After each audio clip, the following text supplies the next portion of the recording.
So I was staying with him and I was doing all these things thinking I was following the Holy Spirit and I was following my damage. Bing, there's something to be grateful for. There's something to be grateful for. You just become accustomed to seeing the things that you should be grateful for. Me and God have a long history, and I've got...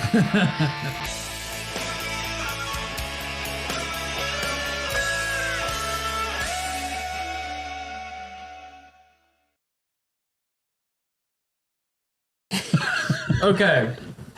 Hi. Hi. Thanks for coming on. We appreciate it. If you guys just want to start off, and the big question is, tell me a little bit about yourselves, who you are. Why do you think you're here, Mercy?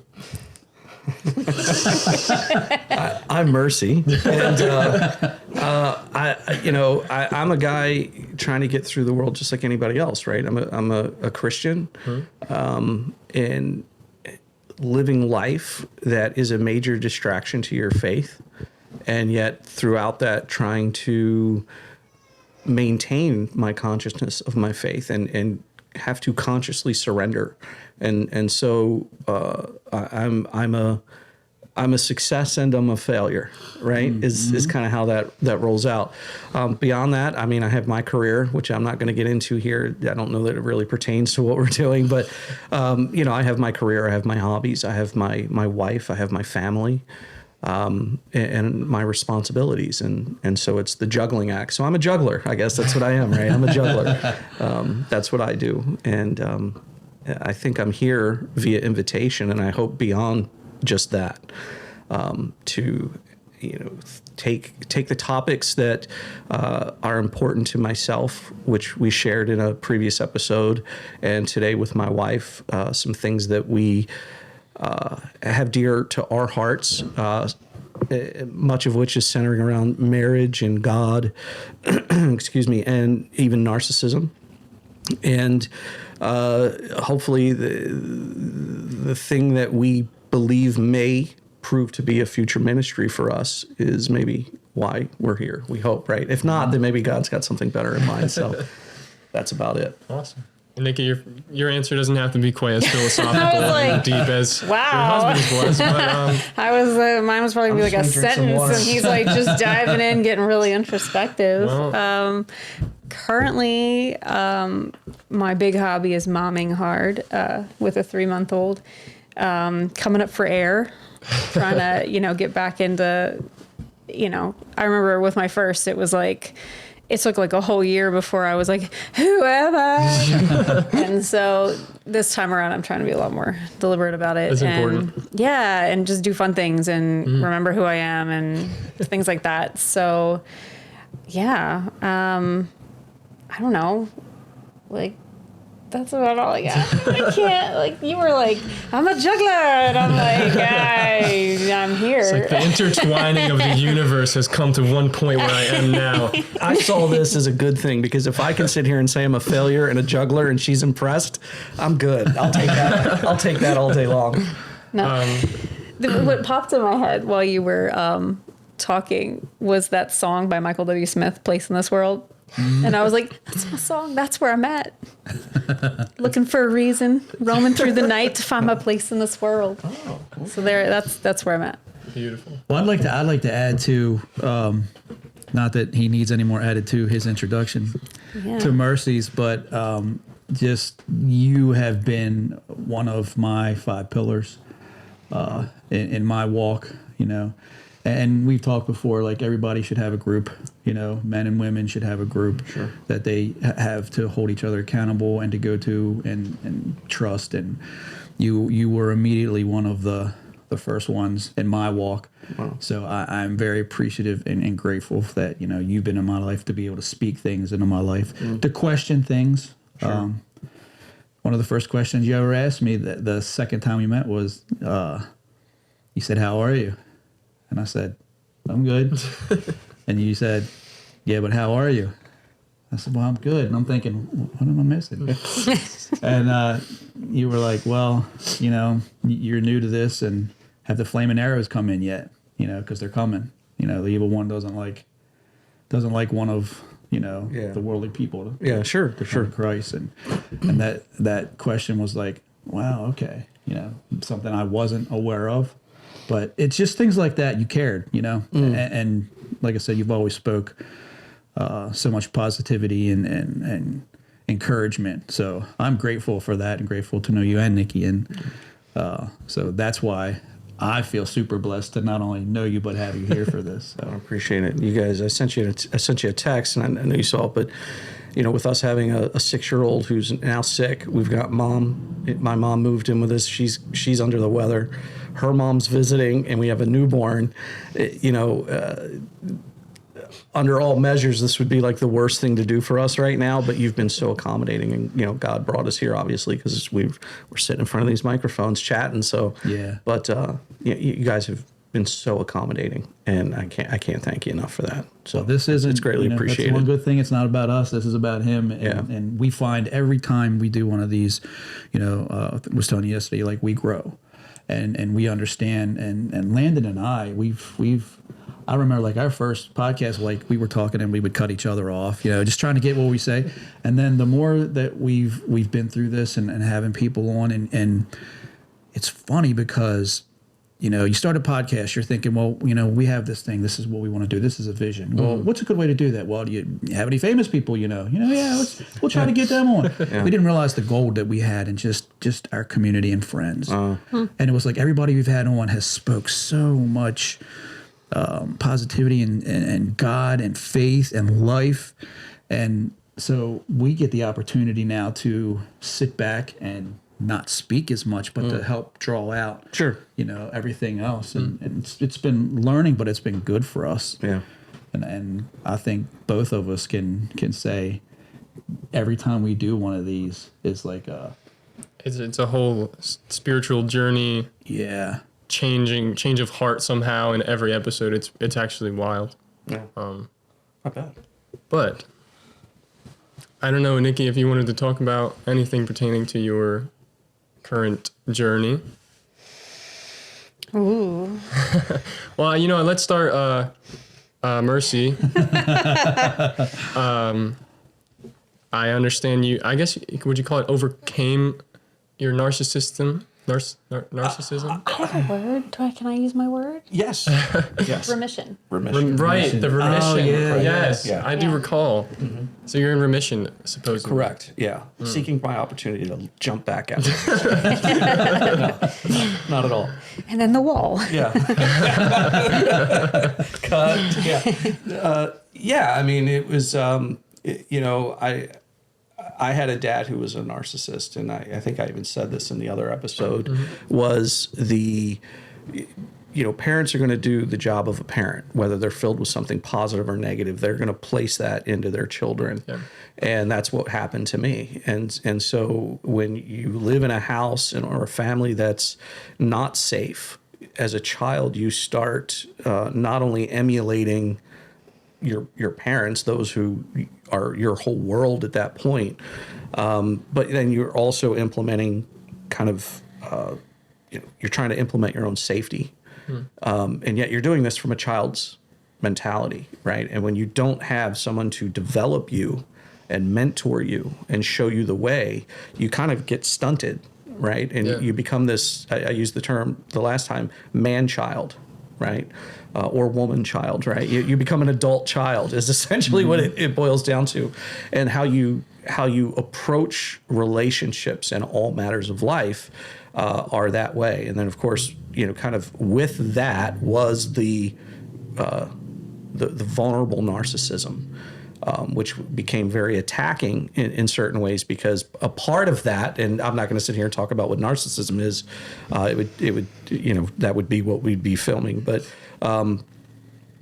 you end up in a scenario where you're constantly trying to see threats way far out there and identify the threats and just pulverize them as soon as you see one. And you just have this, people have to kind of show me how important I am because I need it so bad, right? And it becomes overbearing and smothering. So that's kind of where I was, and just starting to really, I didn't know what narcissism was, but I knew something was wrong.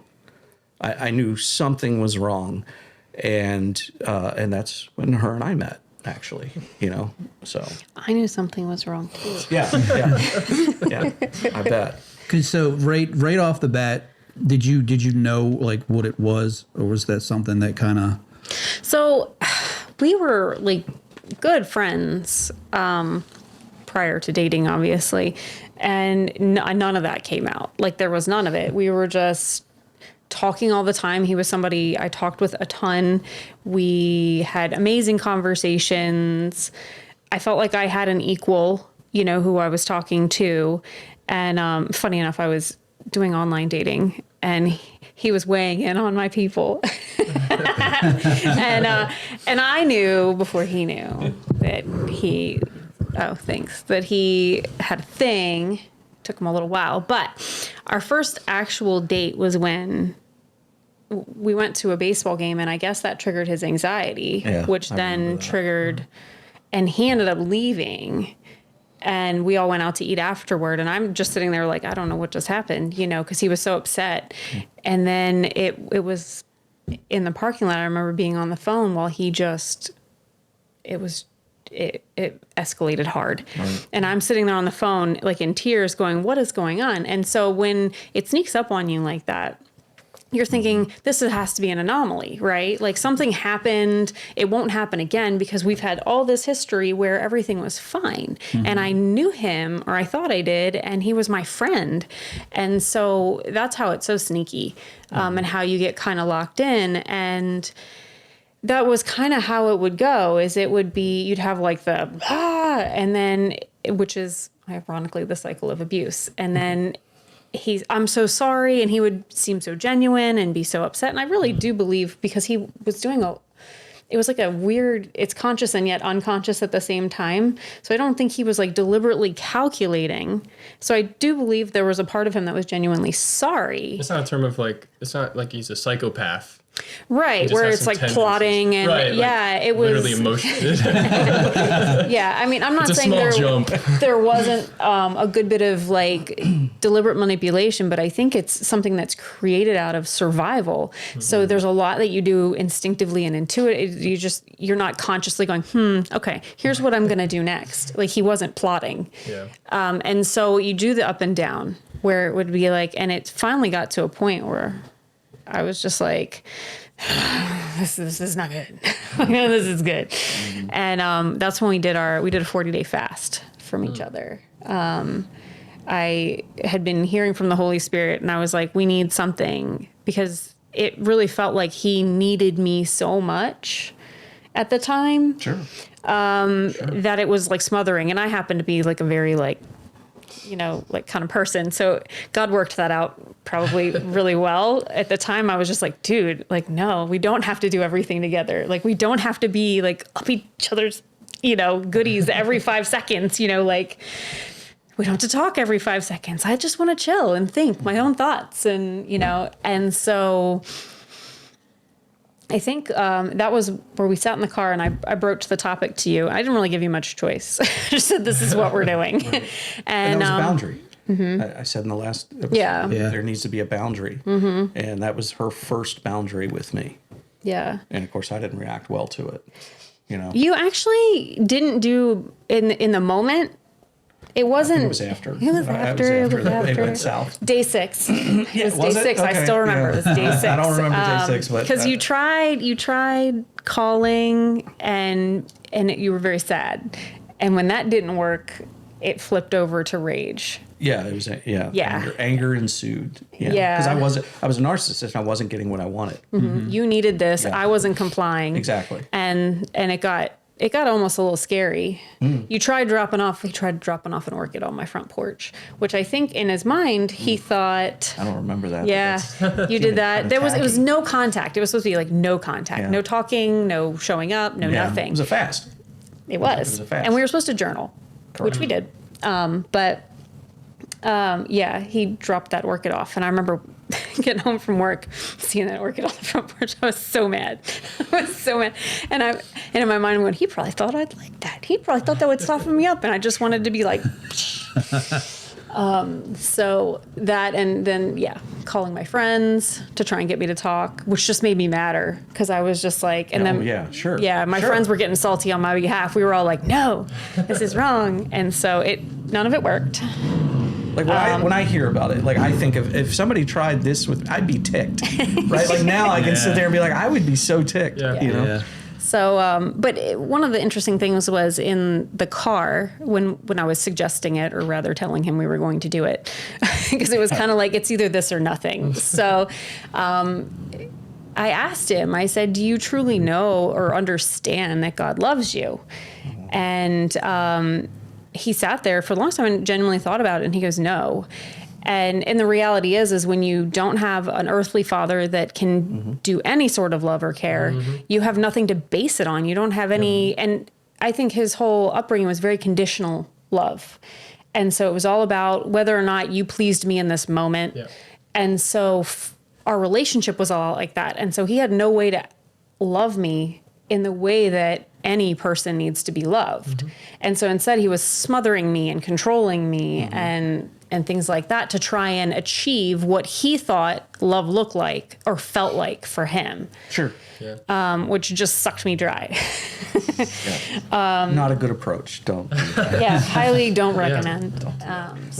One star. The crazy thing is, like, I don't think you knew any other way. Correct. Like, you didn't know what to do. Correct. You were just like, I want love, and this is the only way I know how to get it. Sure. And I agree, like what you said. If you don't have an earthly father or parent or relationship that in any way resembles the one that we have with our heavenly Father, then you're not going to understand that relationship either. Sure. And knowing now, as we all get deeper into our walks and we learn more about our heavenly Father, we see that like I think we all know, that relationship now is what projects into the world. Whereas, when we're coming to faith, it's more like our relationships in the world kind of get projected onto what this should look like, but it's become the opposite now. Yeah. And but if you don't have that initial relationship with your heavenly Father, there's no way to build a proper one here on earth. Sure. I remember, because I was lucky. My dad's just like the most loving, forgiving person on the planet. That's amazing. I adore him, and he gave me such a great foundation for, like, I've never doubted that God loved me because my dad did, like 100%. Like, I think he had like 2 times that he lost his temper with me in my whole life, and I was like, whoa, because it was such a big deal. And I honestly, looking back, I earned it. So like, it wasn't even unwarranted, but like I almost to the point was the other way where it was like, God will forgive me. I'm good. God loves me, and I recall watching your relationship with your dad flavor how you felt God was responding to you. Sure. It was always in a judgmental way, in a punitive way. Yeah. And it was always that you were able to lose his love. Right. And it was heartbreaking because you can't just tell somebody, oh, it's not like that, like, and I've got all the confidence in the world because my life was so different. And it's hard because that's something you have to kind of learn through experience. And he's much more on the other side, but I know I think you still struggle a little bit with that and have to look back on experiences like, oh wait, he showed up here, and yeah. There's I mentioned before in the other recording, I was about there being the existence of a goth phase. Yeah. And during that time, there was a movie called The Crow. Yeah, I remember that movie. And there is a line actually in that movie that I think it's kind of quite profound. And I'm not going to quote this verbatim, but the gist of what the line is, it's that essentially parents are the name of God on the lips and hearts of children. And the reality there is, because if you think about how we live our life as Christians, it's Jesus inside of us, right? And that structure of mom and dad should truly be where we first have our experience in meeting Jesus. Absolutely. And when you have a family that doesn't do that, you're gonna go into adulthood having never met Jesus, And at the end of the day, your starting point in all truth is that Jesus is a character in a book. And as an adult, how do I then go through the conversion process to get all of the benefit of who Christ is? How do I learn him and meet him in real life and have the actual relationship when my starting point, I liken it to the idea if you said, let's go have a relationship with Santa Claus. And you go, Santa Claus is like a mythical being. Like, it's not like, how do I go from that as my starting point to having like an actual relationship that we would say is our goal to have with Jesus? And you never met Jesus as a living person. And that's essentially kind of that's your startup, that's your starting point, and it's very difficult. Go ahead. I think the beautiful thing is that no one can come to the Son unless the Father calls him. Mm-hmm. So like there was no thing you had to do, mercy, out of your own self-reliance to build that relationship. That's the grace of the Lord. It was the grace of him putting your wife into your life. Mm-hmm. And the grace of him working in your heart every single day. Sure. And I think that's a very important thing to notice, that if you are in that situation, it's not, the only thing you have to do is desire it. Seek and you will find. And the only thing you have to do is surrender yourself. Yes. And I think that that's predicated on the idea of somebody not having something like narcissism in their life. Right. Because there are in my things that make it harder, that's the fog that the Lord's calling through. And I know with narcissism, and then also having the opportunity to speak and interact with some other narcissists, you acutely see it as this thing that you go, that is absolutely preventing that individual from having a relationship with the Lord. I'm convinced that you cannot be a narcissist and a Christian at the same time. You might be able to be an addict and a Christian at the same time. You might be able to be a gambler and a Christian at the same time, an alcoholic and a Christian at the same time. I do not believe that you can be a narcissist and a Christian at the same time. Well, that's like saying you can't be selfish and selfless at the same time. Sure. I think that's what it basically it's way is. Too much pride. Yeah. Power and need for control involved in narcissism. There's way too much, the necessity to sacrifice and pick up your cross every day. You can't do that if you're so self-centered and focused on. And sacrifice is an adult term. Sacrifice is not a term that a child understands. Yeah, and when you're a child and when you're an adult child in your head, because you have these strings tying you back to your childhood that you haven't kind of released. Sure. There's no way. Sorry, you were going to say something. I didn't want to. I lost it. Oh, sorry. That was my And fault. then also, you were going to say something. Well, I was just going to say, and I think it's really important to touch on too, is the fact that, so here you are in a walk with what you believe is a walk with Christ as a narcissist. And knowing even that relationship doesn't seem right to you, right? Correct. How go through a little bit of the process of how you, was it checking the boxes? Was it you doing the things that you think a Christian was supposed to do? Like, did you try to, what am I trying to say here?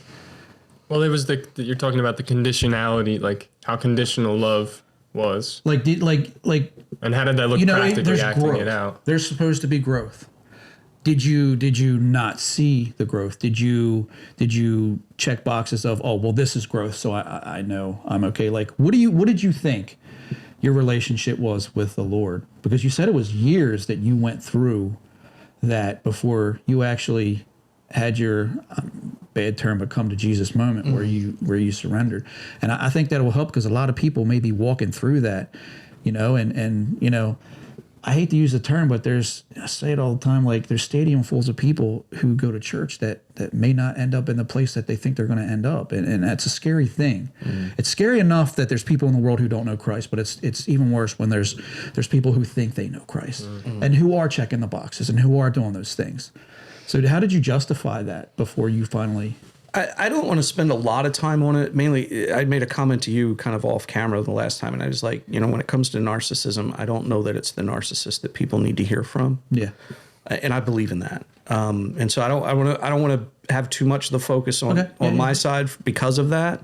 I just don't know that there can be much ultimate benefit from that, right? But for me, it was I just think there should be for people who may not know, like to kind of maybe explain a distinction. Sure.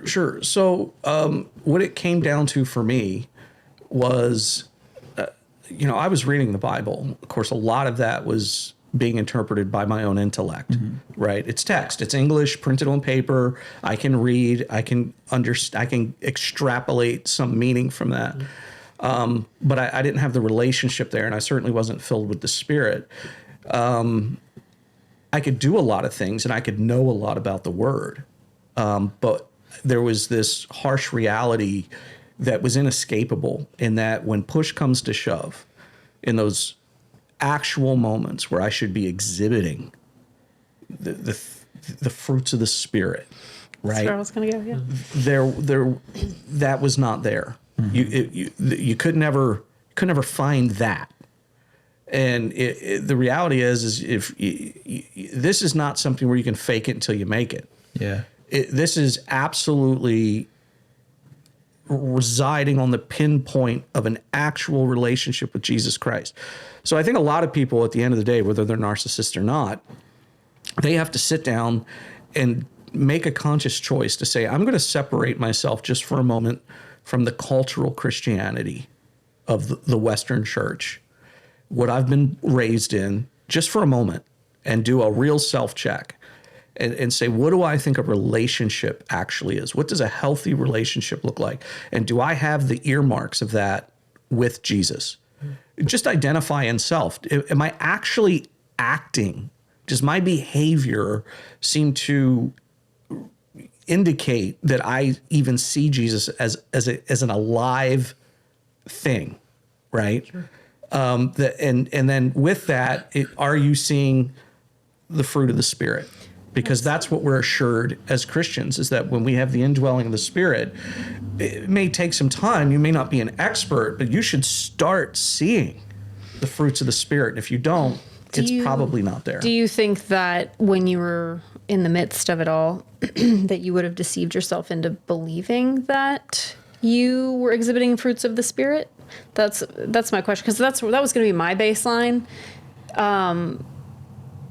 Because I think that it's possible. It's very possible. I just curious. They're difficult questions to answer, as you can imagine. Wait, and you're removed from it now, so it's and like so hard much of it you don't recall. Like I'll be honest with you, the orchid, don't remember doing it. Literally, don't remember doing it. Some of the arguments that we've had over the years, and she'd tell me later on, and I was like, she's got to be smoking drugs when I'm not looking, because there's no recollection of that thing that she said, that I said or did. And that's and it's not like a blackout moment. I'm not saying, it wasn't like you blacked out, you don't remember, it's not that. It's just, there's this knowing that narcissism is a protection mechanism gone very, very haywire.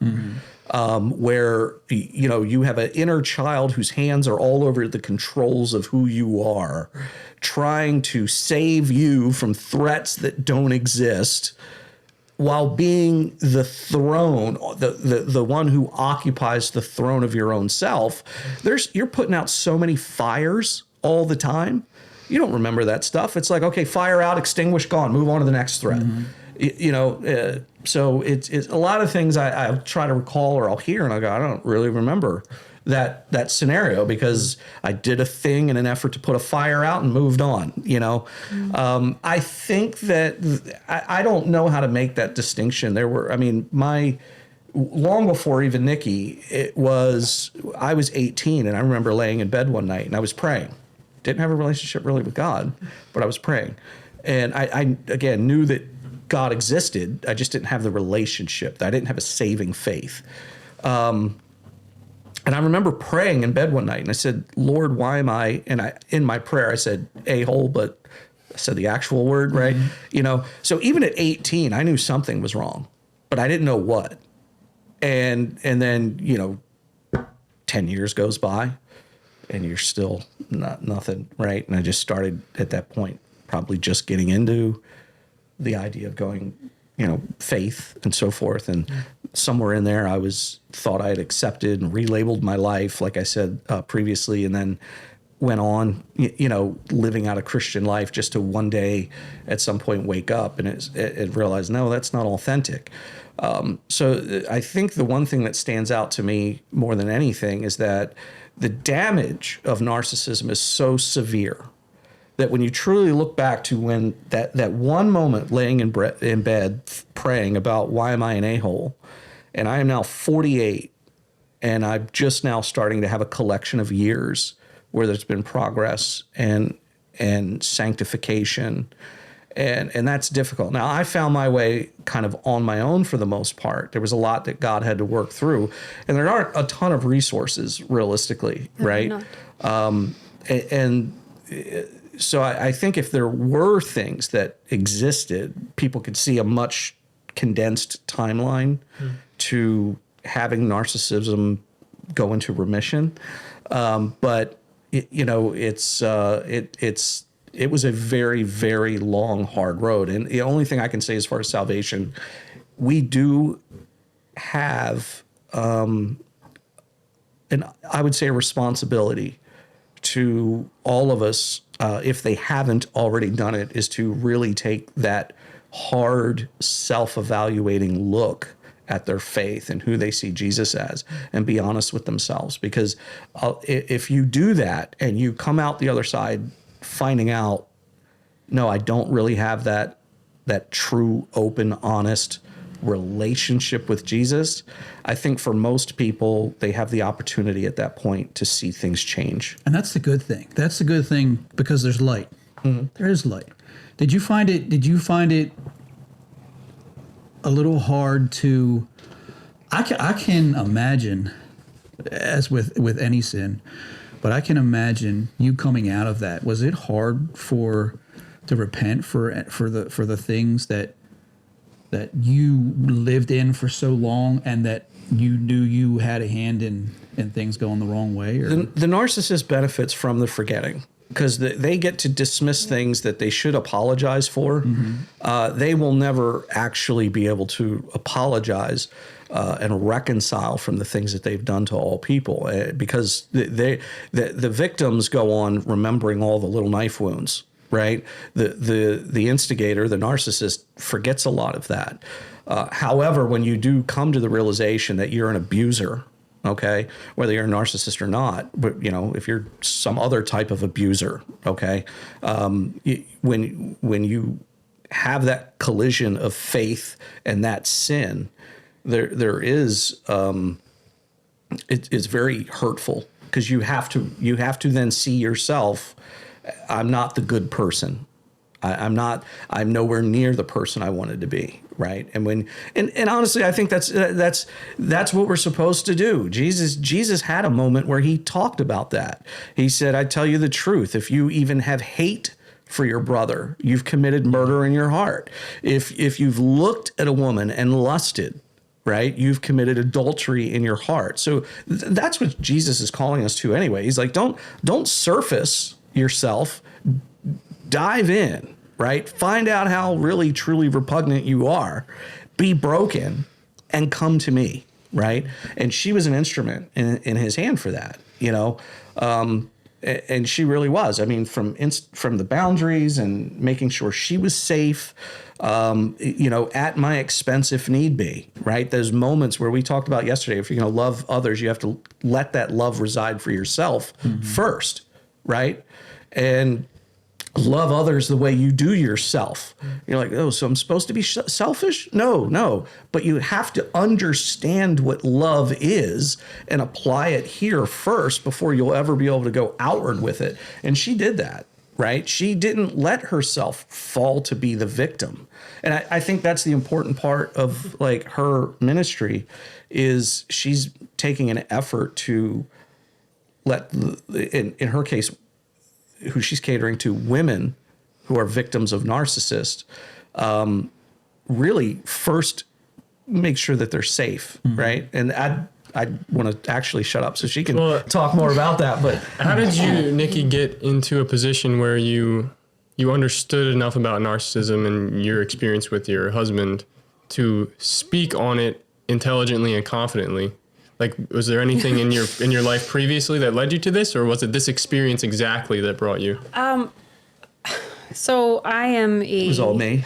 I didn't have any guinea pig. personal experience with narcissism before. Where it's at really is that I have ADHD and I hyperfocus on things that are incredibly important to me for a moment. And I have a history of, like, my education is in research. And so, and then growing up, my sister had health issues. She was born with congenital heart issues. And I watched my mom, she had a Merck manual, and she would just sit there and investigate, trying to find out, like, what is wrong with my child, because the doctors weren't helpful. And so I learned from that. Yeah. We called my mom the private eye, because she'll find it out. Like, she'll find the information, she'll figure you out, like, whatever, you're not getting away with anything. And so all that kind of combined to where when I was in the thick of all the pain, the first year of our marriage, and I was going, something's not right. I was very determined to figure out what was going on. And it was actually because he flip-flopped so much between, like, terrifying and, like, over the top, and then kind of, like, rational and normal. I was like, are we dealing, and I didn't know anything about bipolar at the time to know enough to realize that doesn't fit. But I was just kind of searching, and I came across an article on vulnerable narcissism, and I was just like, oh, this is it. Oh my God. Ding, ding, ding, ding, I ding, did. ding, ding. And I printed it out and, like, highlighted the spots, and I sat there, and then I was on a deep dive, you know? And so once I was on the deep dive, I had, like, all the little papers I could find, and then I marinated on it, and I realized that I couldn't stay because there was nothing in that There was no positive. exit route. Yeah. There wasn't hey, just bring this to their attention and you're good. Just ring this bell and he'll be better. Don't worry. Yeah, and there's there's no counseling for it because narcissists don't seek help. So nobody has experience doing anything with it. And so you kind of just look at it. And that was when I kind of realized, like, I'm in danger. Even if it's just emotionally, I am in danger of losing myself in this. And I had stayed for a while sure that it was the Holy Spirit telling me, you know, like, and, you know, you have this indoctrination of you can absolutely, like, Can't leave your husband. you can't. And it's my job to basically do whatever he wants. That's what I grew up in certain churches. Yep. And all that does is create potting soil for the weed of narcissism. You're just, like, fertilizing it and watering it. And I kind of got to the point where I was like, I don't care.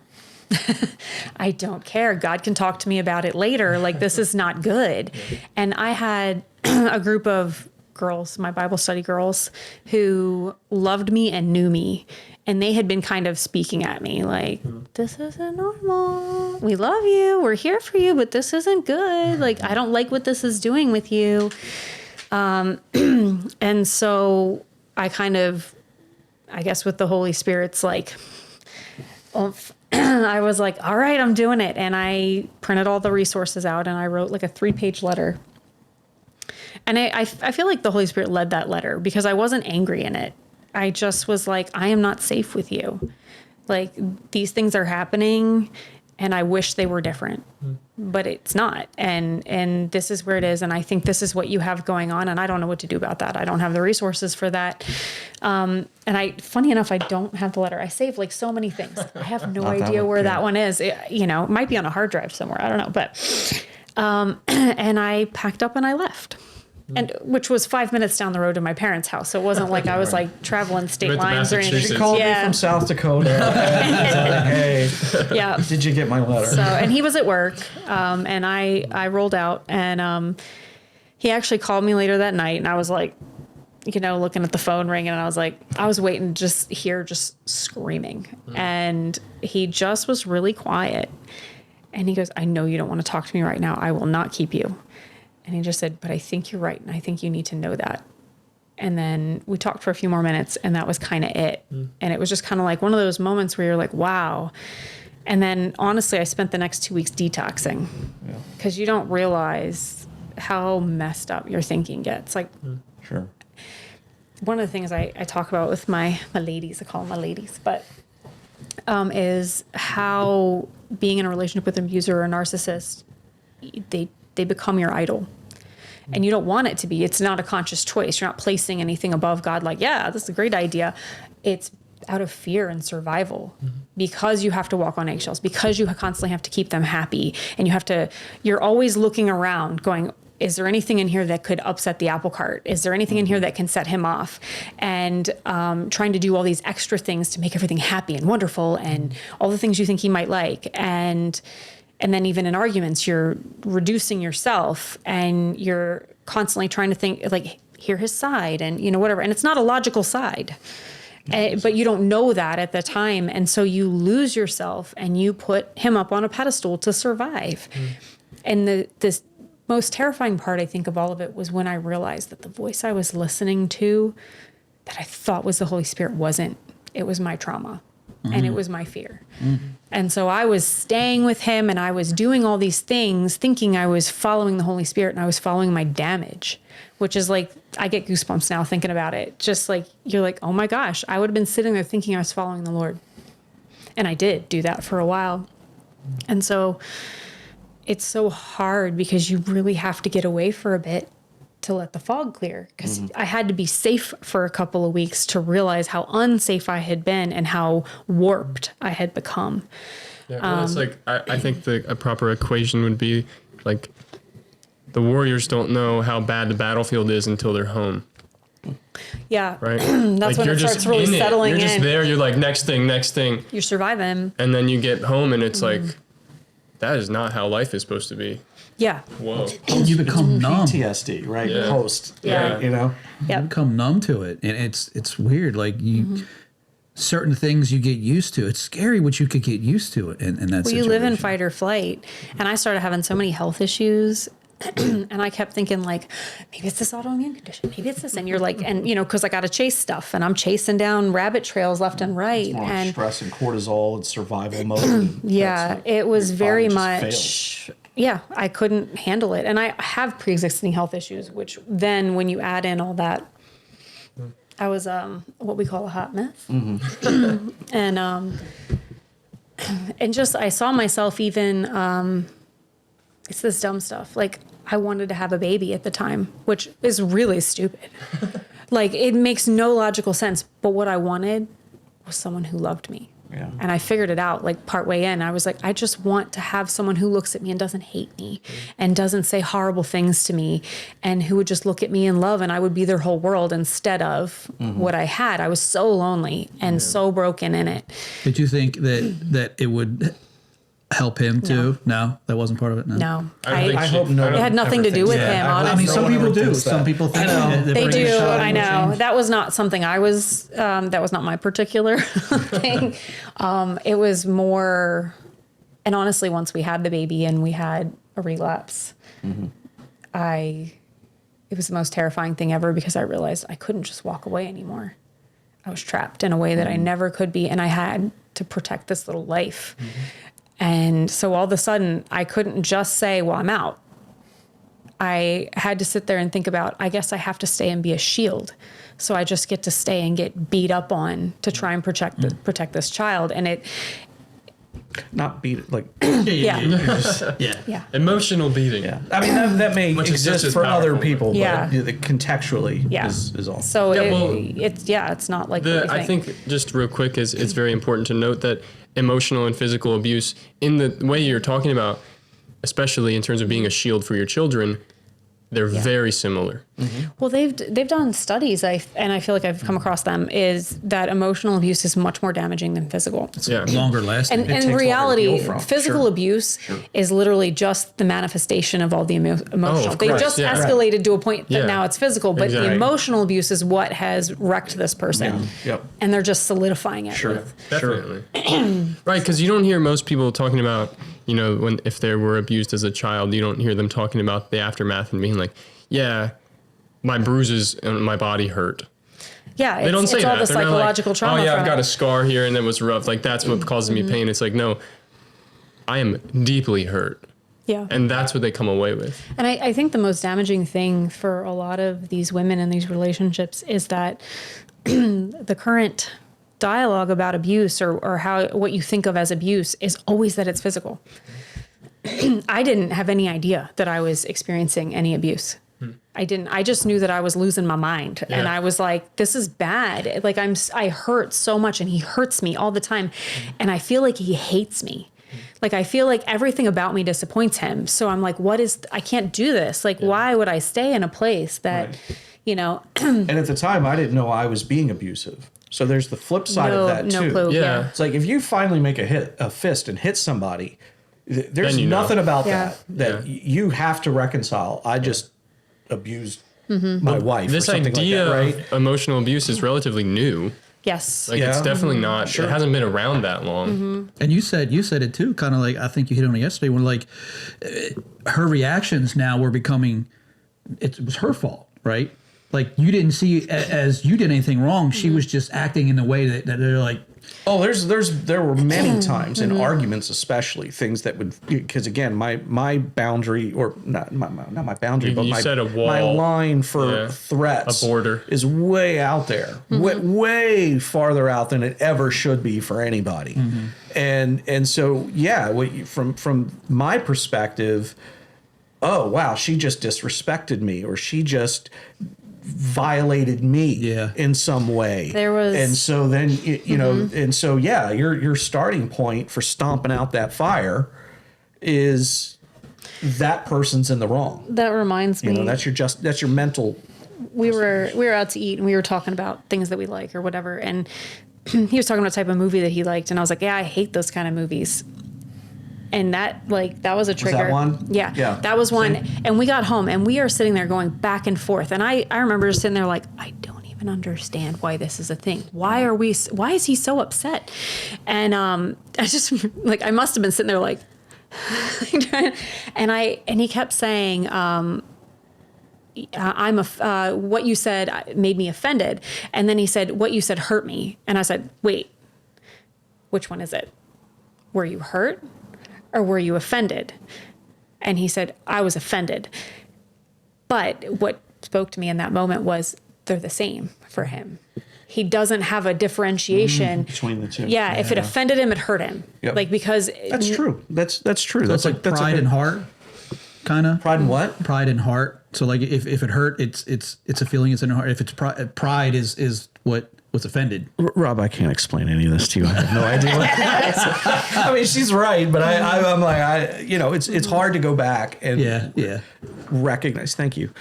Recognize kind of like, what exactly it's wrong. It's like, you built something, you wired it completely wrong. Yeah. And when you hit the forward button and it goes sideways and backwards, you're going, so what was that? What was that? Was that the green and the blue wires that you had on this thing? It's like 5 years later. I don't know, man. It was just all wired wrong. It was all messed up. So I don't know. It's only more recently that we've been very transparent with each other, and that he was ready to hear or willing to hear me just unload it on him. Like prior to, like, he acknowledged, but there was still that barrier of, I can't hear this. You're just bringing me down. I can't live my life in that place of feeling defeated. I think because at least from my perception, and maybe I'm wrong, but I believe that because throughout all of this, we've talked with other people. There's been counseling, and that's been a reoccurring part of it. Up until a couple years ago, at least, or what have you. And the way I see that is that I can hear it, but only to a point. And then I could hear it and only to a point. And I think it's been most recent where I believe it's like, if she just says whatever's, needs to be said, it's probably A-okay. I feel like it's only recently that the humility was there to own it. In it, like, fully, like, I feel like you would own it and then kind of take it back, and so it was like I was never safe enough to just be like, I need you to hear all this because I need to for my processing and my grieving and all that kind of stuff. And I had my midlife crisis. Like, he had all his stuff. We spent like the first part of our marriage on that, and then I fell apart. Once I realized the extent of everything and realized how much PTSD was controlling my life, and I got to a point where I actually wanted to leave just to heal. Yeah. Like, because even though he wasn't doing anything, he could even just get irritated at something and I would get triggered. Like, I was like, it's coming. Yeah. And then I would be like in this panicked state and set off for days, and he didn't even do anything. Like, and it's not fair for any person to feel like they can never mess up. They can never let their guard down. Like, that was so much pressure, for him, that was unfair. So I was like, I just need to like separate for a bit and heal. And God was like, yeah, that doesn't work for me. And I remember being so mad. I was like, come on, you brought me to this place. But I think God brought me to the place of understanding what I needed, like to heal. But what I didn't have the faith in was that he could do it in the environment that triggered me. And talk about like overwhelming power in that, because everything you read online is you have to remove yourself from the source of trauma in order to be able to heal from it. And it takes years. Yeah. And so I thought, well, okay, that's where I'm going to be. And instead, God was like, nope, you're going to be right here in the thick of it. And I was like, oh, okay. And so I fell apart and he stepped up. And I didn't even know who I was. Like, I felt like I found out I'm a little bit on the spectrum. And so then I'm unpacking like all the way back, like all the masking that I had done and who I had kind of formed myself into so that I wouldn't have to face the bullying trauma that I had when I was younger because of my awkwardness or whatever. And so you sit there and you're just like, who am I? And it was so bad. And so I had like a good 6 months of just like nothing. I was useless. I mean, every time he looked at me, I was just like, I swear I probably... It was 7 months, 3 days, and 2 days. It was not good. I was like in counseling and on anxiety meds and antidepressants. And I was just like trying to like hold myself together, and still in it, God found me in it. And I thought like, this is it. I'm just going off the deep end. I'm going to fall apart now. And he didn't. He just worked me through it. And that was the place where he let me talk, let me vent, let me just be. And it got to be all about my hot mess. And honestly, and I didn't feel bad about it, because I was like, we fought through all of his hot mess for so long. Like, I get to do this. I get to just let it down and let it go and put this burden down, because I had been holding his burdens, my burden. And that's the thing with boundaries, is we carry way too many burdens that are not ours to carry. And there are times when you need to be able to let your burdens down and let people come alongside you. And he did. He stepped up. I was going to ask you too, and this is a very loaded question. In that time, right, you were both Christ followers. You were trying to be obedient. You were trying to surrender. Where was your faith in that? Like, how was it? Was it weakened? Was it strengthened? Was it confusing? Like, during that time period, because now you're dealing with things that, I don't know, almost kind of seem like physical, not spiritual, like where was God in the middle of all of that? Can I? Yeah. Okay. Yeah. Go ahead. So me and God have a long history, and I've got, I've had the opportunity over my life to watch him work in humongous ways and to test him and to have him prove true. So I've had plenty of times, like I spent like a big chunk of my 20s, I guess, questioning everything I'd been taught and been told not to question. and having trouble with a lot of what I read in the Bible, especially the Old Testament. And just being like, this God sounds like miserable, like somebody I don't even want to hang out with, much less surrender myself to. Yeah. And I remember praying about it. And I remember having rage arguments with the girls in my Bible study, specifically my one friend who went toe to toe with me, because she was like, God is amazing. And I was like, yeah, but I don't know, Abraham trying to get him to kill his kid. Yeah, I know. And I was like, and so we were just like fighting it out. Yeah. And I got to a place where I just said, God, I need you to help me understand. And I'm mad at you right now, and I need you to help me understand. and he would bring me an answer that would make total sense and would turn the explanations I'd always heard on its head, but like would clarify something so much as to his character. And he did it so many times that I just learned, like, if I don't get it, it's coming. Yep. And I learned he's big enough for me to be mad at him. Very important. He can take it. Yeah. And so I didn't have to just hold it all. And he'd rather have me be honest with him than be hiding it and feeling like I had to pretend anything. He wants me to be me with him. And, you know, he's like the perfect parent. Like, you can unload, you can let it down. And so I had a whole past of that, of really testing him and him coming through for me and over and over and over and revealing himself to me over and over and over. So I'll be honest, I had another stretch where I was angry. I was angry because I was like, I just want to be free of all of this. Like, this has drowned me for so long, and I just want to not have to worry about it. I want to not have to stress about it. I want to just be free, to just be whatever it is and not have to worry that that's a problem for someone else. And he was like, I'm sorry, I can't work with you like that. And I was so upset. And the day yet, will come, though. this is true. I know, but I'm impatient. Oh yeah, me too. Yeah. I'm like now is good. Yeah. I'm like, I need that peace he talks a lot about. And I still struggle with getting angry.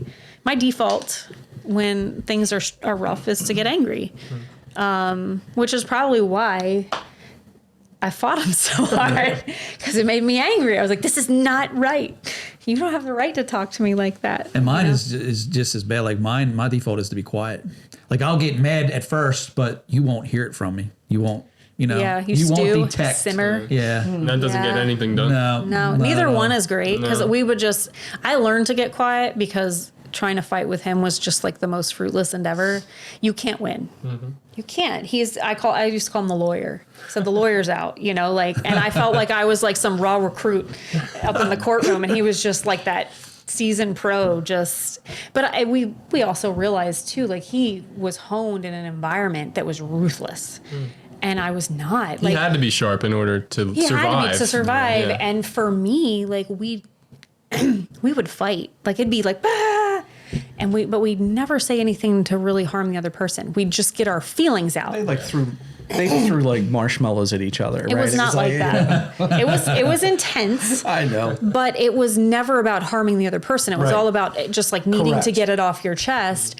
And then we'd all be fine in an hour, because nobody wanted to stay mad. Yeah. And so I couldn't even fathom what was going on, like, and why he wanted to hurt me so bad, and how he could be mad at me for weeks. You know, I was like, what is going on here? Yeah. He was, and when you were talking about the wiring being wrong, and I don't usually have trouble reading people ever. Like, that's just something, I think I learned that out of survival from all the bullying. You learn how to keep yourself safe by understanding everybody's motivation.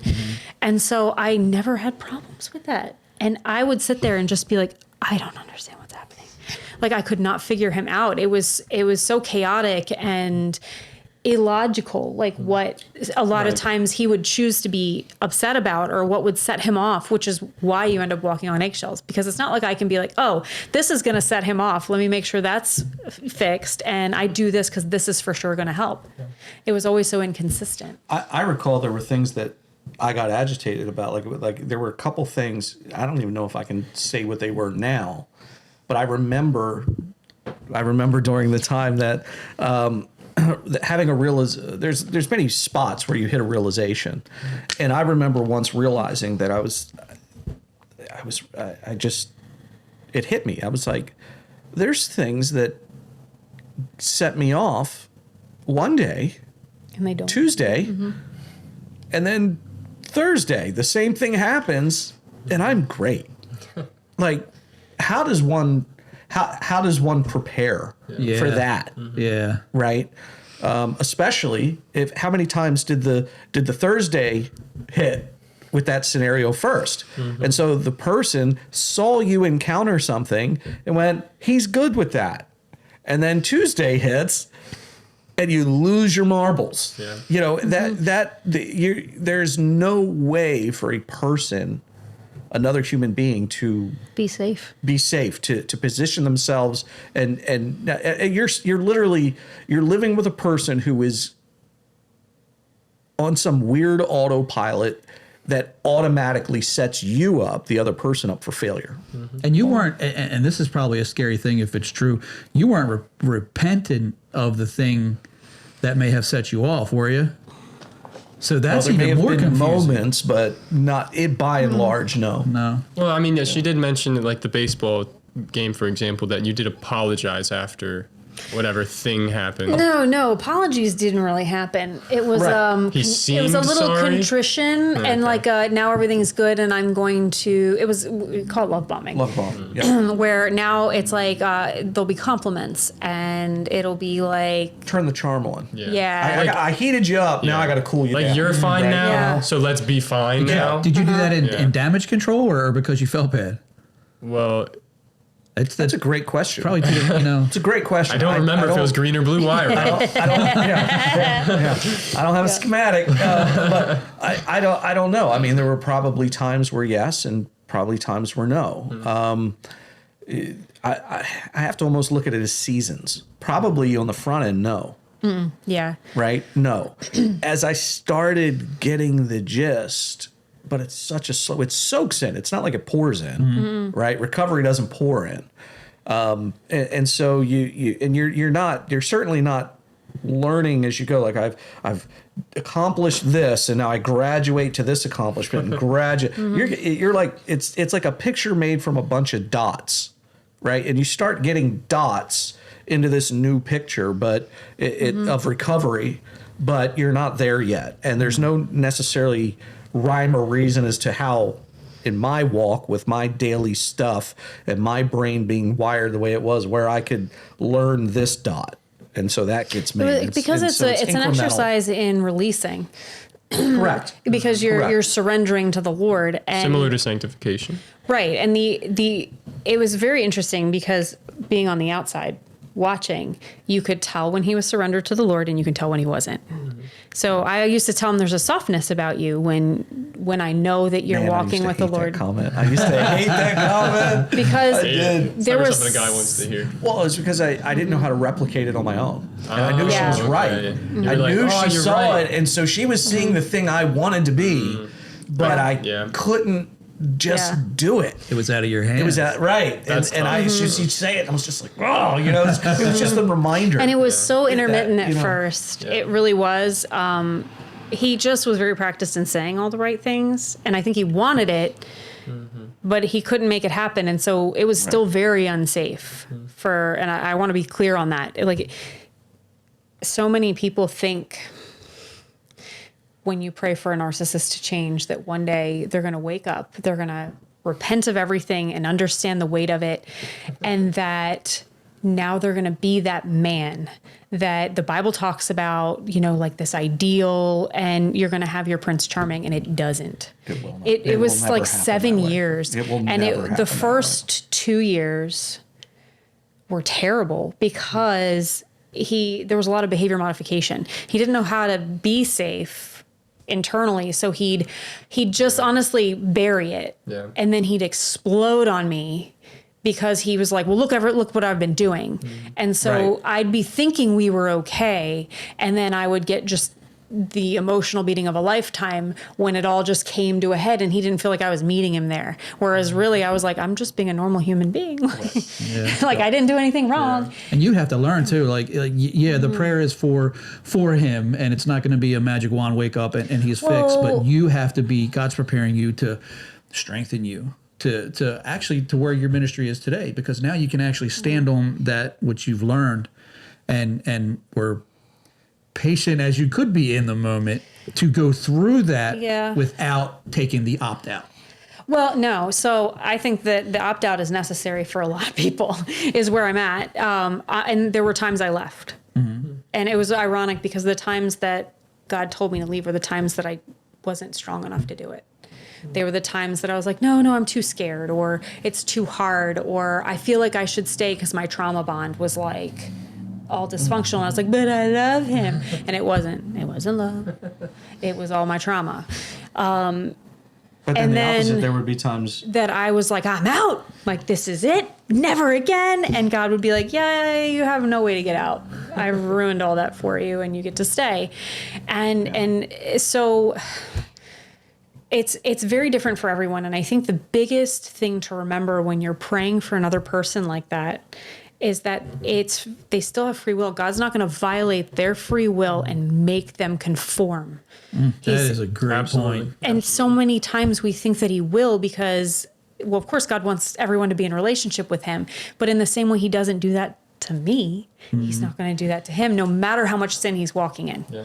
I do that a lot. Now you say that, I do that a lot and don't think that way. You know, I'm praying for certain people and you're right, he's not going to violate I their literally free will said this at Bible study. You got to say it in English. Oh my God. You got to hear it a couple times sometimes. Yeah, maybe, know? His ears needed some different words. So that's that was a huge lesson to learn, and that he still had the free will to choose to stay in this place. And what you can't do is stay in the relationship believing that one day, just because you're praying, it's going to be redeemed. Because I've only recently learned this, but the Bible talks about what a wolf in sheep's clothing looks like. Narcissists are the wolf. And when the Bible talks about how to respond to your spouse that is not a wolf, the Bible is very clear about what we're supposed to do with wolves. And we're supposed to not even eat with them. We are supposed to roll out. And to sit there and stay with a wolf and be devoured by a wolf with nothing in place and just surrendering to that is allowing a child of the Lord to be consumed by evil. And so it's very, the thing that allowed me to stay was God teaching me about my boundaries. And we counsel a lot of the ladies in the group that if you're not in danger, and if your spouse will not escalate when you set a boundary, because that's the thing with narcissists, you set a boundary and a consequence, a lot of times they escalate. So like, if it's okay for me to share, I'll give an example. Sure. Okay. It's just a little more detail. I think. Knocking the mics off the table. So this is just an example. Yeah. No, go ahead. So, okay. So like we'd be in an argument, right? And he would be saying terrible things and screaming at me. And so a boundary that I could have with the consequences, if you don't stop treating me this way, I will walk away and we won't be talking anymore. And the consequence would be if he didn't stop, I'd walk away. The problem is he would escalate, he'd follow. So I couldn't just leave. So now it's, okay, well, if you don't stop, I'm going to close this door, and get myself away. And he'd start breaking the door down, like pounding on it, whatever. And so it'll keep escalating to where it's like, okay, I'm going to call the police. All right, if you call the police, I'm going to tell them all these things and make them believe that you're the instigator. And honestly, I believe he could do it. Yeah. I don't doubt for a second that I'm going to look hysterical because to him, I'm the one out of control because he's pushed me so far over the edge. I'm losing my mind and I'm in just a terrified state. Sure. And so I'm going to look like the one that's lost it, and well, that's what a lot of victims believe in their abusing situations is that abuser could do anything and everything to hurt them again, no matter what they did to try and get away. And honestly, it's sadly true in a lot of cases. In a lot of cases it is. And so that's why you have to be very careful when you do it. Oh yeah. But so in my case, the reason I left was because I couldn't set any boundaries safely. I could have, where there was something very harmful that happened if I continued to set my boundaries and escalate. So if you can, though, set boundaries in your home, because there's plenty of wives in the group that they're like, you know what? We're staying in separate bedrooms, that's your side. They do like in-house separations and things like that. And the spouse doesn't like it, but they also don't escalate and cause problems. And so just depending on what situation you have, you can start setting boundaries. And those boundaries are the things you're depriving the narcissist of their Band-Aid in life, which then allows them to acknowledge their pain. They have to face it, which is where they're going to find their need for a savior. And so many people think boundaries are mean, but boundaries are the only salvation that you can give that's your only way to kind of help them, get them to Christ. Right. Instead of submitting to it, because that just grows the abuse, setting those boundaries lovingly, but firmly. And sometimes that boundary may be, I'm leaving because you've made it so unsafe for me to stay. This is my ultimate consequence.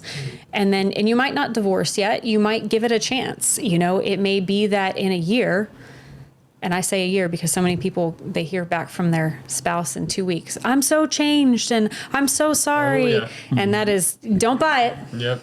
Don't buy it. I would even say at least 6 months. Yeah. I would even at least 6 months. Consistency. There would have to be something that they could really show. Mm-hmm. Because if you stick to your boundary in that, you'll find out. You'll find out. And then enter in. Don't just enter it back in 6 months. No, you got to enter back in with a lot of mechanisms and protection and things like that. You're gonna walk into the beehive, suit up. There are cases with God's help that narcissists do change and begin to heal. It's just you have to be very guarded that it's still the narcissist's choice, and they may not choose it. And so you have to really analyze, what does that look like when you have a wolf? And if you have a wolf that wants to stay a wolf, you have to obey scripture. And because you're no good to the kingdom dead. Now, is it like even emotionally dead? You're no good to the kingdom. Is it You've like got the no Bible testimony says, in that. Is he a wolf in sheep's clothing when other people are around? Does the narcissist do that? Oh, so they're perfect around everyone else. Doors? Yes. Yeah. Is that why you said, if the cops come, well, he's going to be completely normal and hey, I don't understand. He's going to look so calm.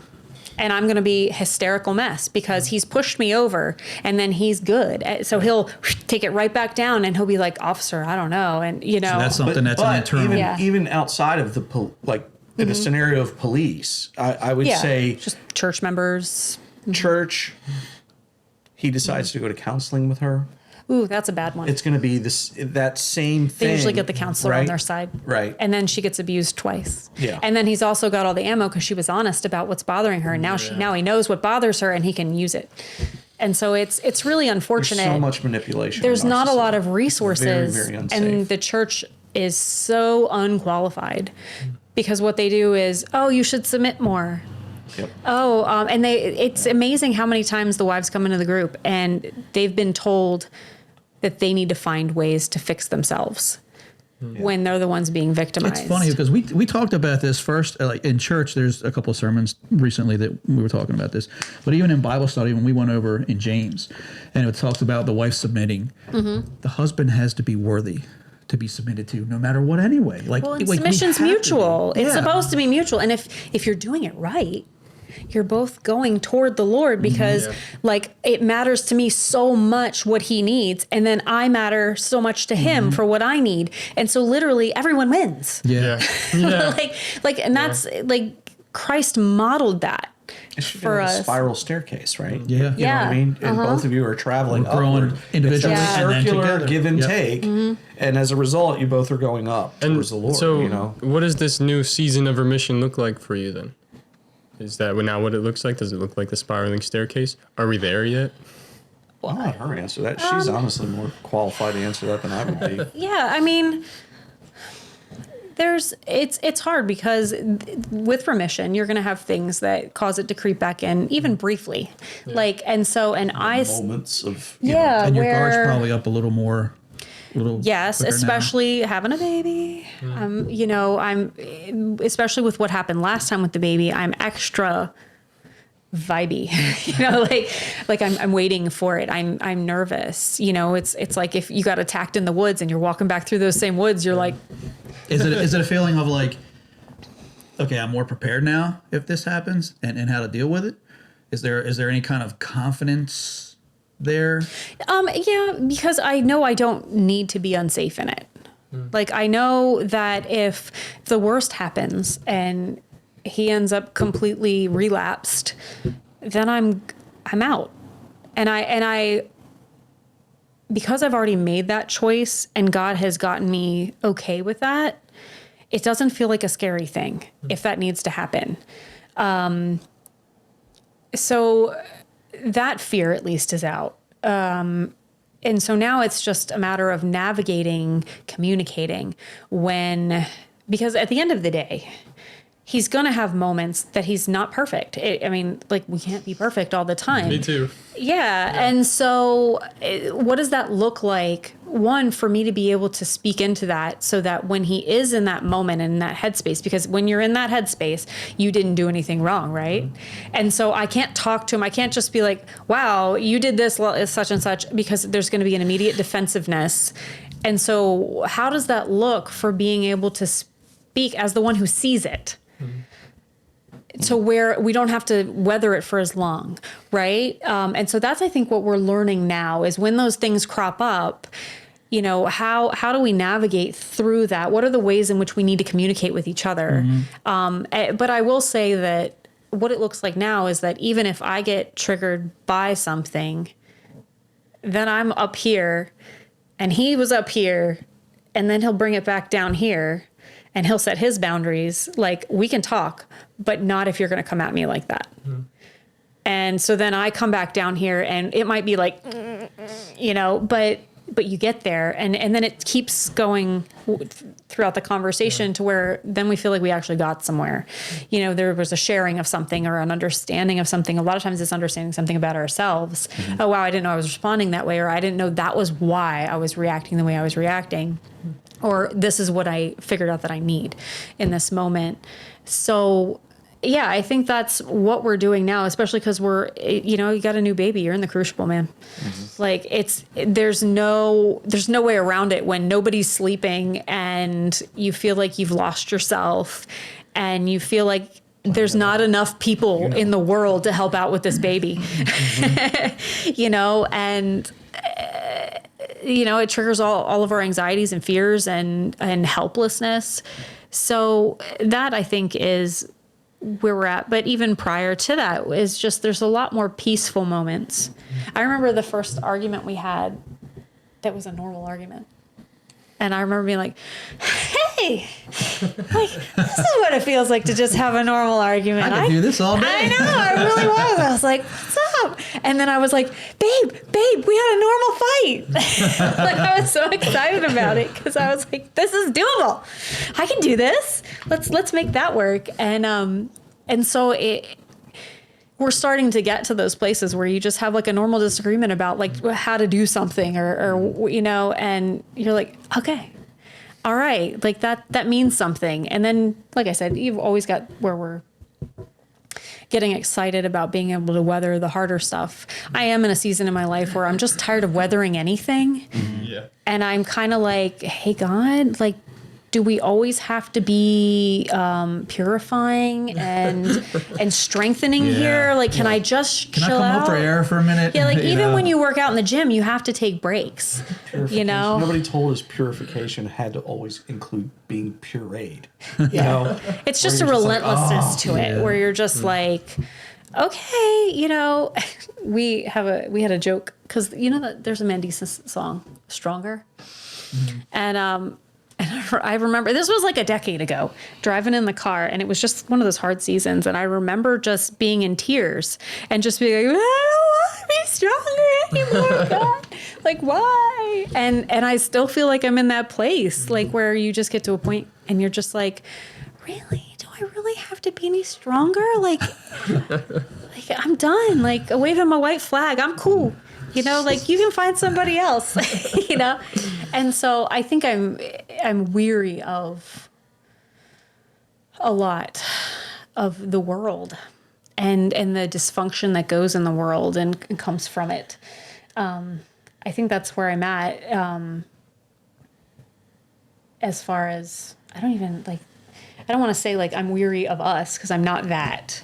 I'm encouraged by where we go and the care that he has for me now that's so different, or even being able to acknowledge, you know, like when something really bad crops up, like something hard that we have to like go in on, and he is just so different, night and day different, and I can go in like ready and braced because my brain's telling me like this could be really bad for you, and to like have like none of that happen and just be at the end like, we're good, like that's it, okay, yeah, sure. How's your and this is for you and then for both of you, how is your prayer walk since you come out of that? Because I know one of the key things is men, we're supposed to pray over our family and over our spouse and Mine's with the our spouse. same. So has that It's always the struggle for me.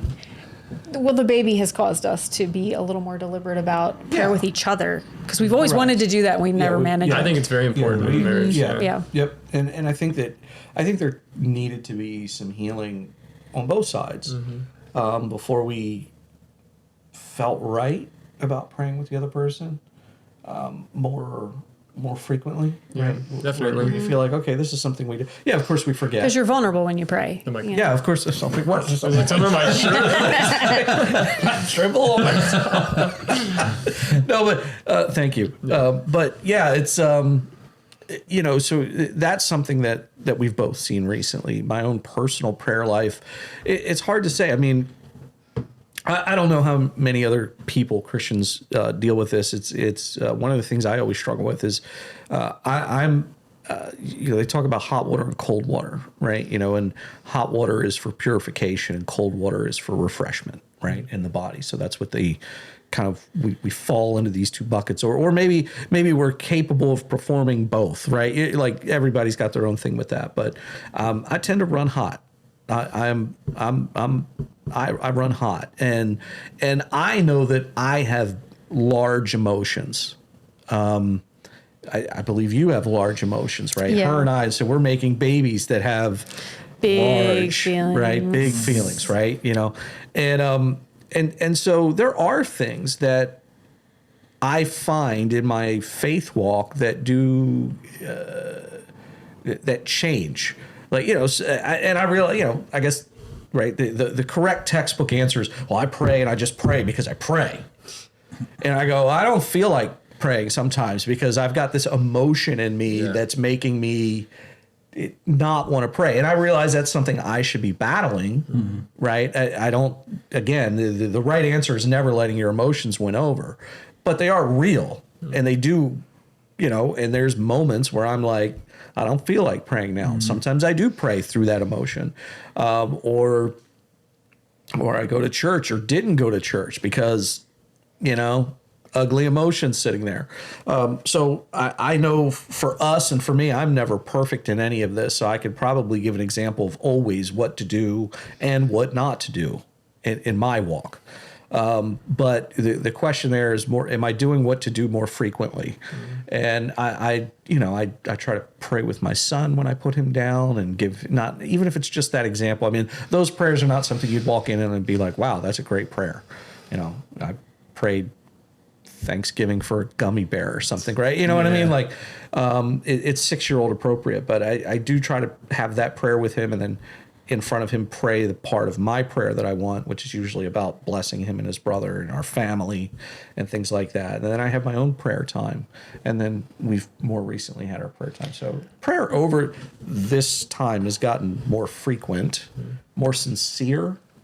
I'm less worried about what I'm saying, how it sounds, and more worried about, am I speaking to the things that are actually a concern for me? And making sure that I'm also thanking the Lord. Gratefulness. Okay, there's a great book for anyone. It's called 1,000 Gifts by Ann Voskamp. And one of the things that she says in it is Eucharisteo precedes the miracle. So every time Jesus performs a miracle, he prays to God and thanks him. So no miracles happen without thanks first. And the whole book is profound. Like you sit there and you're like, there's so many of those moments. But that was something that really stuck with me. And I found, like, especially in this season when we were like falling apart because we had a colicky baby with health issues and our own health issues and our own struggles and stress. And you kind of just sit there and you go, like, you're thinking in your mind, like, where are you? Like, all I can think of all the things wrong right now. And to sit there and hunt in those moments for, like, what are the things we're actually grateful for, and it's hard. It's a very difficult hunt to go on, yes, but for it's sure. so good. And it feels like, I can't tell you how many times I've been reminded of that, because I forget it throughout the years, and it'll come back up, and I'm just like, you sit there and you're like, I don't want to be grateful right now because it just sucks. count it all joy. It's hard. It's hard. What joy? There's no joy. Well, something very pinnacle in my walk that I learned a couple months ago, I think, was I was like, I felt like gratefulness was something God required of me. And I was like, why? Maybe I don't want to be grateful to you. Why do you deserve my gratefulness? Yeah. You know, why should I? And I realized it's not actually that. It's more so that he knows that when I'm grateful, it's good for me. And that's the key point. Yeah. That being grateful, it doesn't really do much for God. In fact, we can't do much for God other than be grateful. Yeah. So it makes us aware too, I think, of all of the small ways in which we are blessed. A lot of times we're thinking like you're really only on the lookout for like the big blessing, like, hey, got a check in the mail that I wasn't expecting. Yeah. And the reality is sometimes it's just you're outside and the perfect temperature breeze like blows by and you feel it and it just feels good for a minute. Or you walk outside and you look up at the night sky and it just looks like sparkles and you're like, oh, hey. What a good moment to be grateful for. Right. I think it's tied into your hope too. I'm sure. Yeah, that makes sense. I would suspect your hope would get larger. I find with gratefulness, it's like a muscle. Yeah. It's a muscle. It's a much of what we develop in our. I think the idea is I always keep in mind that it's a trajectory. We are supposed to be fixated on the Lord, preferably every second of every day, right? Where we're not having the best answer to your question is how's your prayer life? Well, I don't know. It's all the time. I'm always praying, right? But yet what we find acceptable is I break out 4 times a day to pray. Oh, that's great. Good for you. Right? I kneel at my window every day, 3 times a day. But the real answer is I should be praying in my heart. I never have to dedicate a prayer time where I have to go over here and say, okay, I'm going to start praying now because I'm just carrying prayer. Like that conversation's always there, right? So that's really you're constantly aware of God. Yes, and so then you're aware of just thanking Him really quick, or seeing something, or attributing something to Him. Sure. And I think that's the way you worship. Yeah. Well, and I think that yes. And I think that's also how we get used by Him. And we had a Jeff, if you remember Jeff from Mino Ministry, right, made a comment in a sermon once, and he said, we look at these people that were used to do great things, and it could have been like, 3 guys went into the fire, or somebody had to stand in front of Goliath, and it's like, wow, how do we have faith like that? How do we have faith in those moments? And it's like, well, it's like the bodybuilder.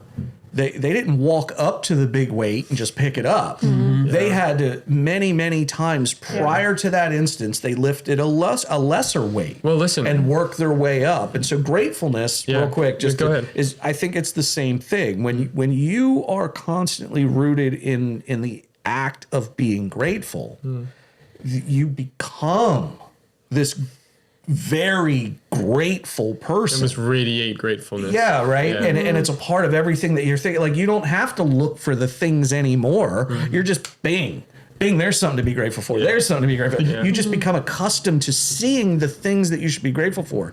And in turn, like a bodybuilder, if for whatever reason something happens in your life and you stop doing that, it will be a perishable skill. And you will wake up one day and realize I'm not nearly as grateful of the things that I did that I was a year ago. Now, here's the real question. Despite the thing that happened that may have been a catalyst for you to stop being grateful, is the quality of your life really worse today than it was then? Or is the difference really you and the extent of which you are used to being grateful, right? And so I think it takes a lot of work to again, we talk about the Christian life, and I made the comment last time, and God's made no provision for you to be a Christian, to live the Christian life, because it's supposed to be Jesus through us. But we do have a hand in that. And I said, usually when I'm walking my best Christian life, I'm focused more on nailing my flesh to my cross, not so much trying to act like Jesus. I'm more getting myself out of the way so the Spirit has more room to live His life through me. And I'm a big advocate that most of what I can do as a Christian is more like the conversion stuff in mind and heart, not so much me doing the things. If I'm converting, spending more time in prayer, just ongoing prayer, not like, let me go sit down and devote time to being prayer time. If I'm just praying in my travels and I'm just being grateful in my travels and I'm just trying to think about, allocate time in my mind to think about other people like my wife, like my sons and things like that, then God tends to do the stuff he wants to do through me anyway. Yeah. Right. Amen. So you have to see the, I didn't mean to cut you off, because it just reminded me of a conversation you and I had years ago when I first came to faith. And I remember calling you, I was driving home and I said, Mercy, I said, you know what, I just came to this realization, like, because you had said it before Bible study, like when you learn to see God in everything, things will start to change for you. And that's what, like, I connected that with like the all the time prayer. Like if you learn to see God in everything, and I don't mean all the bad things, but I mean in your world, in your walk, in your daily life, when he's at the forefront of everything, the decisions, the thoughts, when you don't knock him back, that helps with that prayer life, and things change then, and that's when I started noticing everything. What were you gonna say? Did you lose it? No, you go ahead. No, I didn't have anything. Oh, I you was just smiled at me because he cut me off. Yeah. No, I think it's a good time to wrap up. Honestly. Oh, okay. did you have anything else? I would love No, to sit I'm here good. and talk for another 4 hours to you guys, but Sure. I know we have to get on the road. Right. You made some promises, and you guys want to be respectful of your time. So maybe we take another trip down here. So sometime. Oh, we got a eventually. good place to stay, that's for sure. Yeah. That's Thank you guys again for coming on. I really appreciate it. Thank you for having us. I really hope there's And- people out there that can find something in this. Yeah, I was going to Go say ahead. too, like you guys are, I don't know. I know you said you like people to find the Facebook group organically. Is there any time when you would like to put out anything that would connect? Like if somebody was to watch this and see that and wanted to reach out, is there a way for them to do that through this platform to you? As far as I'm aware, it's just look for a group on Christian wives and narcissism. But as far as I'm aware, we're one of the only groups that is fairly positive, honestly. Like, I'm in a couple other ones that I joined before, and it's just, leave him. That's kind of all you get is, and it just beat down constantly. And one of our things is like, we don't allow husband bashing. Like you can share, but we're not interested in bringing everyone down. It's, Get them safe first. Let's get them safe. Yeah, and educate. There's a lot of education that happens that we're just not aware of, and the things I wish that I would have had somebody to tell me, because I feel like maybe our journey could have been shortened, if we would have known so many things that we didn't have to flounder along, So if you find us, I try to let that be organic, just because we're very careful about screening, because You don't want to let anybody in that could you don't want to let a wolf in to the herd. Yeah. Frankly. Exactly. Yeah. Because we want it to be a very safe place. Yeah. And we Yeah. want to figure out what And needs to there be done that's more are appropriate resources, then. honestly, I'll show you can add this out if you want, but Dr. Ramani on YouTube she's not Christian, but she is like the foremost expert. She has she has a lot of 20-minute videos, and they were life changers for me to understand what he was doing and be able to separate myself from it. Because otherwise you sit there and you go maybe he's right, and maybe I'm not doing something right, and whatever. And when you understand what's happening, you can go, oh, okay, hold on. And it really is so healing to do that. So her for education, Patrick Weaver Ministries, he does a good bit of talk on the subject of abuse in addition to biblically what that looks like. So those are two. I can't remember the one. I guess I'm not supposed to share her because I can't remember. We'll get the links. Leslie definitely from you. Vernick. Okay. Leslie Vernick, The Emotionally Destructive Marriage. That's a really good one. So there's some really good resources out there that are biblical. Obviously, the Boundaries book by Townsend and Cloud. I mean, start there. Start there. Everybody start there. Even if you're not in this kind of religion, start there. Because I think in church we are taught not to have boundaries, and we end up so dysfunctional and unable to do the work of the kingdom because we're so busy carrying things. It's like are carrying somebody else's load, so then we can't carry our load, so then we push it off on somebody else, and we're all mad at each other because you're strung out and you're doing too much. And if we learned how to appropriately carry each other and carry ourselves and what that looks like, we would be so much more effective for the kingdom. So start there. Boundaries by Townsend. We'll definitely get all those links from you, and we'll post them in here, Perfect. and so people can go to them. And if anybody reaches out to us, we'll contact you guys, and we'll just see how that works. Okay. Yeah. If anybody out there wants to reach out, then you can reach out to us, and we'll figure something out for you if you're in dire need of help. Absolutely. For sure. Yeah. Thank you guys so much again for coming on. Thank you guys for being here and watching. We appreciate it. Let's turn the cameras off, close in prayer. Yeah. Sounds good. All right. Sounds Thank good. you. Awesome. Thanks for listening. If you'd like to contribute to the channel, you can go to justconversation.shop. There you'll find merchandise, the link to Patreon, and other valuable resources.